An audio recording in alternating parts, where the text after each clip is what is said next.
నిజంగా మన గురుకులాల పిల్లల పరిస్థితి తలుచుకుంటుంటే నాకైతే కళ్ళ పొంట నీళ్ళు వస్తున్నాయి వల్ల. హరే రామ, అసలు ఏడాది కింద దాకా ఎట్లుండే గురుకులాలు ఇప్పుడు ఎట్లయినాయి? అసలు ఇప్పుడు గురుకులం పేరు చెప్తేనే అందరికి భయం పట్టుకున్నది. ఇవాళ ఏం వారు తినవలసి వస్తుందో, ఏ గురుకులం పిల్లలు ఏ దావకాన్ల పడతారో ఇగో గిట్లనే అనిపిస్తున్నది. రేవంత్ సారు, ఏంది సారు ఇది? అసలు గురుకులాల మీద మీకున్నది కక్షనా, కోపమా, లేకుంటే పట్టించుకొని తనమా? ఇదే అర్థమైతే లేదు సారు.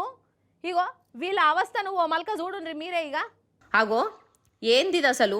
అసలు గురుకులం పిల్లలు క్లాస్ రూముల కంటే కూడా ఇక ఇప్పుడు దావకాన్లలోనే ఎక్కువ ఉంటున్నారు. చూస్తలేమా కొన్నొద్దుల సంధి మన గురుకులాల పరిస్థితి ఎట్లుంటున్నదో? ఈడాడా అని కాదు, ప్రతి గురుకులంలో ఇదే బాధ. ఏడాది కింది డాంక గురుకులంలో సీట్ అంటే పిల్లల జీవితము సెట్ అయిపోయినట్టే అని అమ్మనాయన గుండె మీద చేసుకొని వండుకునేటోళ్ళు. కానీ ఇప్పుడు మాత్రం ఏ దావకాన నుంచి ఫోన్ వస్తుందో, ఏ పిడుగాసో అంటే వార్త అయినవలసి వస్తుందో అని కంటి మీద కునుకు లేకుండా అవుతున్నది. బువ్వ సక్కగుండు లేదు, కూరల పురుగులొచ్చుడు. అసలు జైళ్ళ కంటే అద్మానం అంటే అద్మానము మన గురుకులాల పరిస్థితి. హాస్టల్లో పెట్టే తిండి తిని ఇప్పటికి బొచ్చడి మంది దావకాన్ల పాలైనరు.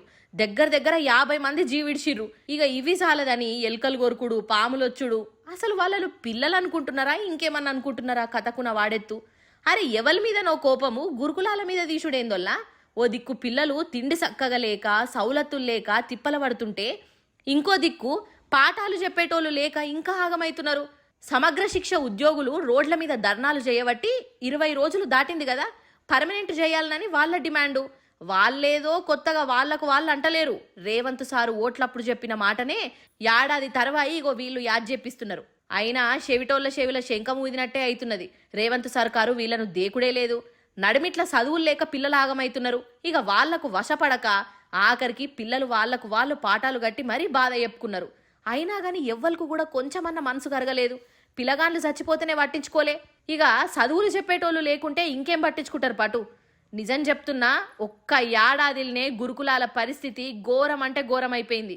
ఇక గురుకులం పేరు చెప్తేనే అమ్మనాయన భయపడుతున్నారు, పిల్లలు వణికిపోతున్నారు. ఇక ఈ గురుకులం చదువు కంటే సప్పుడు చేయక పిల్లలను కైకిలు పంపించుడు నయ్యం అని అనుకుంటున్నారు. అరే ఎంత ఘోరమోలా ఇది! రాష్ట్రానికి ఎంత సిగ్గుషేట్ అసలు. అవునా కాదా? మీరు చెప్పుండ్రి.